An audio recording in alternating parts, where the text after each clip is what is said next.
ইসলামের সর্বশেষ নবী হযরত মুহাম্মদ সাল্লাল্লাহু আলাইহি ওয়াসাল্লাম ছিলেন আমাদের আদর্শ এবং পথপ্রদর্শক। তিনি আল্লাহর পক্ষ থেকে অজস্র নিয়ামত লাভ করেছিলেন, যার মধ্যে অন্যতম ছিল রোজা, একটি আত্মশুদ্ধি ও সংযমের মাধ্যম। রমজান মাসে তিনি সারাদিন রোজা রাখার পর কখনো বিলাসিতা বা চমকালো খাবার দিয়ে ইফতার করেননি, বরং তার ইফতার ছিল সাদামাটা, যা আমাদের জন্য আজও একটি শক্তিশালী শিক্ষা।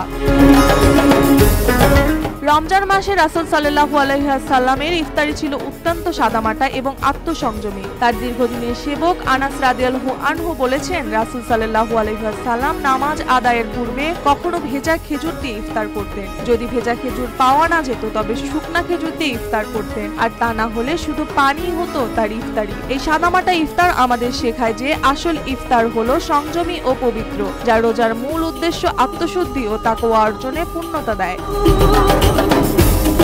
একবার আব্দুল্লাহ বিন আবি আওফা রাদিয়াল্লাহু আনহু এর বর্ণনায় আসে যে এক সফরে রমজান মাসে রাসূল সাল্লাল্লাহু আলাইহি ওয়াসাল্লাম ছাতু এবং পানি মিশ্রিত খাবার দিয়ে ইফতার করেছিলেন। এই ঘটনা থেকে জানা যায় রাসূল সাল্লাল্লাহু আলাইহি ওয়াসাল্লাম কখনো বিলাসিতা বা অতিরিক্ত খাওয়ার প্রতি আগ্রহী ছিলেন না, বরং তিনি সাধারণ খাবারই পছন্দ করতেন। এছাড়া হাদিসে আরো উল্লেখ রয়েছে যে নবীজি কখনো পানি মিশ্রিত দুধ অর্থাৎ ঘোল বা মাঠা দিয়ে ইফতার করতেন। তার এই সাদাসিধে কিন্তু পবিত্র খাবারের মাধ্যমে তার শিক্ষা ছিল স্পষ্ট। ইফতার হলো আত্মসংযমের প্রক্রিয়া এবং খেজুর বা পানি দিয়ে ইফতার করা অধিক প্রাধান্য পায়।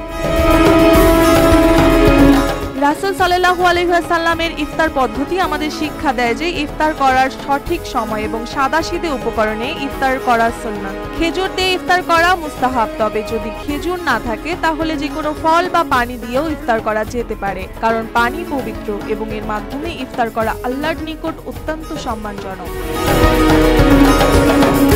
কিন্তু বর্তমানে ইফতারকে অনেকেই বিলাসিতা ও সামাজিক প্রতিযোগিতার অংশ বানিয়ে ফেলেছেন। সেখানে খাবারে বাহুল্যপূর্ণ আয়োজন ও প্রদর্শনের প্রবণতা দেখা যায়, অথচ আমাদের প্রিয় নবী হযরত মুহাম্মদ সাল্লাল্লাহু আলাইহি ওয়াসাল্লাম তার সাদামাটা ইফতার পদ্ধতির মাধ্যমে আমাদেরকে শিক্ষা দিয়েছেন যে রমজানে ইফতারের উদ্দেশ্য হলো আত্মসংযম, ত্যাগ এবং আল্লাহর প্রতি ভালোবাসা, যা আমাদের মন ও আত্মাকে শুদ্ধ করে তোলে।